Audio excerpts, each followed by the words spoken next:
લાંબા વિરામ બાદ મહીસાગર જિલ્લામાં સાર્વત્રિક મેઘમહેર જોવા મળ્યું। લુણાવાડા, સંતરામપુર, ખાનપુર, કરાડામાં ધોધમાર વરસાદ થયો। ધોધમાર વરસાદથી લુણાવાડાના બજારોમાં પાણી ભરાયું।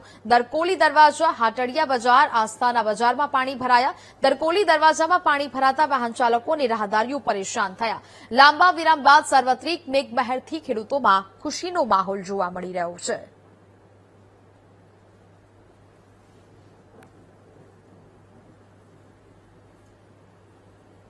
જિલ્લામાં લાંબા વિરામ બાદ સાર્વત્રિક મેઘમહેર થતા ખેડૂતોમાં અનેરો આનંદ જોવા મળી રહ્યો છે। અત્યારે વીટીવી પહોંચ્યું છે લુણાવાડાના આ દરકોલી વિસ્તાર ખાતે।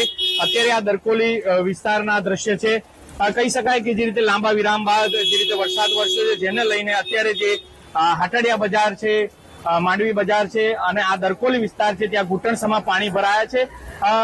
જે રીતે વરસાદનું આગમન થતા જે ખેડૂતોમાં પણ એક અનેરો આનંદ જોવા મળ્યો છે। લોકો પણ એક ખુશી વ્યક્ત કરી રહ્યા છે। લાંબા વિરામ બાદ જે રીતે મેઘમહેર થતા આ ખેડૂતોના પાકને અત્યારે જે જીવતદાન મળ્યું છે, આ દ્રશ્ય છે સીધા કે જે દરકોલી દરવાજા વિસ્તારના કે જે અહીંયા જે ઘૂંટણસમાં પાણી ભરાયા છે। લોકો પણ આ વરસાદનો એક આનંદ માણી રહ્યા છે।